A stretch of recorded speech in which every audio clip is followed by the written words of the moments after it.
ஏன் நம்ம தளபதி கூட சிஎம் ஆவார்னு நினைச்சோமா? பட் அவர் நினைச்சிருப்பாரு, அவர் மேனிஃபெஸ்டும் பண்ணியிருப்பாரு.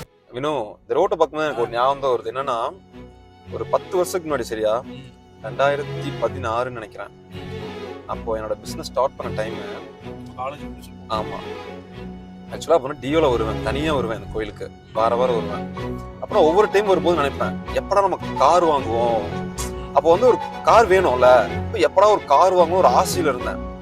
ஆனா ஒரு 2 இயர்ஸ்லயே அந்த ஒரு கார் வாங்கிட்டேன். நம்ம நிசான் ஒயிட் இருக்குல்ல, அதை எடுத்துட்டு இப்போ ஒரு 10 இயர்ஸ்க்கு அப்புறம் இப்போ நம்மகிட்ட ஒரு A4 ஸ்போர்ட்டே நம்ம வச்சிருக்கோம்.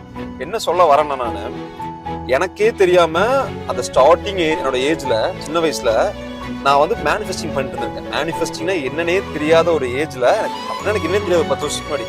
ஆனா நான் அப்பவே அதை பண்ணிட்டு இருந்திருக்கேன். அதை நான் பண்ணி இந்த யூனிவர்சிட்டி அதை கேட்டிருக்கேன், எனக்கு இது வேணும், நான் இப்படி ஆகணும், என்னன்னே தெரியாம நான் இப்படி ஆகணும், இப்படிலாம் இருந்தா நான் ஜாலியா இருப்பேங்கிற மாதிரி அந்த ட்ரீம்லயே இருப்பேன். அந்த டைம்ல கார் வாங்கின மாதிரியும் கார்ல கோயிலுக்கு போற மாதிரியும் நான் அப்படியே நானே ஒரு சினிமேட்டிக் லெவலில் நான் எக்ஸ்பீரியன்ஸ் பண்ணிக்கலாம். புரியுதா?